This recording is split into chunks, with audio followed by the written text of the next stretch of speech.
It really means a lot that you guys took the time out to come today, because you could have been anywhere else.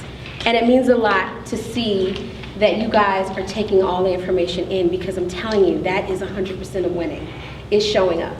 Showing up and getting the knowledge and taking it in and then utilizing it. Don't let this day go by without really taking it in and saying, how do I apply this? Not even in just my career, but moving forward, everything that you do, you have to have true intention with it, no matter what it is. No matter if it's your job, no matter if it's your relationships, no matter if it's anything, have true intention about yourself. So when Owen was like, you need to come on, I'm like, all right, yeah, I'm gonna do it, because there's a bigger plan. You know, I get to do a program that inspires, encourages, and teaches people. You know, I'm excited about that. I'm able to do that, and I did that for 5.5 years, and I built the Saturday nights and brought on Sweetie Pies and all these other shows that did well.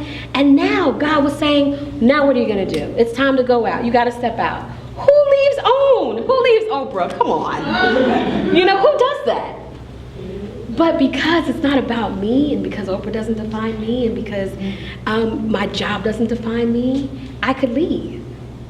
I could go and say, all right, God, what's next? And that is where you have to be. A lot of people in the industry, I feel like, want to hoard information sometimes. You know, a lot of times it can be hard to figure out, as a lot of people said here, you know, who do I, besides Google, you know, right. Who do I talk to? How do I get in? Did this come out of somebody, you know, giving information to you, or why did you decide that it was important to reach back and really share with the next generation? You know what, I get so many questions just on the street, people knowing what I do and just not having a platform or just not knowing where to go and where to get the information. And it's so much to share in like 5-minute sound bites, you know what I mean? And so after years of getting that, and then having people come into the room, you know, and just not being prepared because they just didn't know, and knowing that that was probably their only shot, I just felt that anytime that I'm able to have that opportunity, I'm going to do it. How does someone have faith or, you know, have confidence about, you know, pitching something and not worry about it being stolen? Well, here's my thing. When you're in unscripted, you have to realize the minute that you have that idea, 200 people have that same idea. The one that gets picked is the one that's the most prepared. So maybe they have better tape. Maybe they have more auspices involved, meaning a really hot showrunner attached or a really big celebrity attached. I'm gonna go with that, you know, versus just an idea on paper or someone who has no track record or no experience.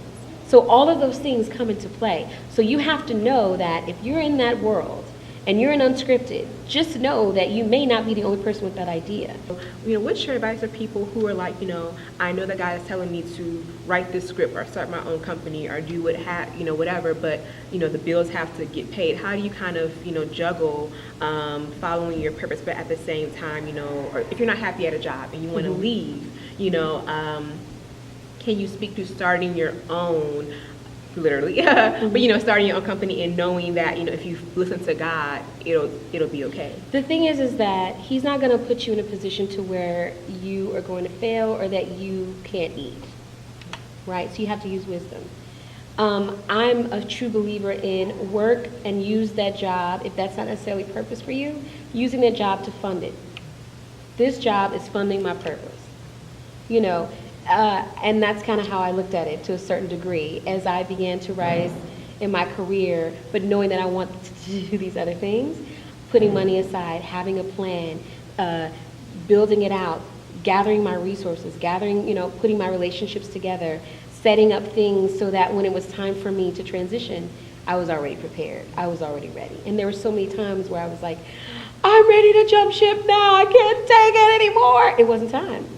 It wasn't time, and God was showing me, listen, even in the midst of your, you know, discomfort, there are lessons.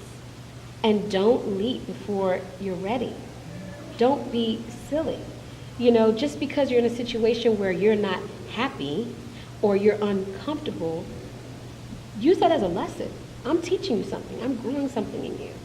I'm pruning.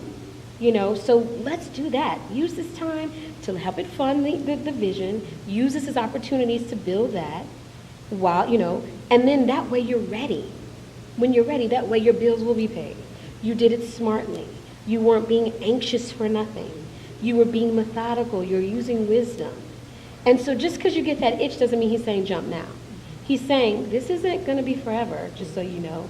Start to plan. Get a plan in place. And once you start to do that, then doors will start to open. And so that's where I'm at now, where doors have opened. You know, I have great opportunities, you know, to consult. My consulting firm is doing very well, you know, and speaking like this and doing conferences and engaging and just opening doors for that because I planted the foundation while I was before in my other job. So. Bang, bang, bang.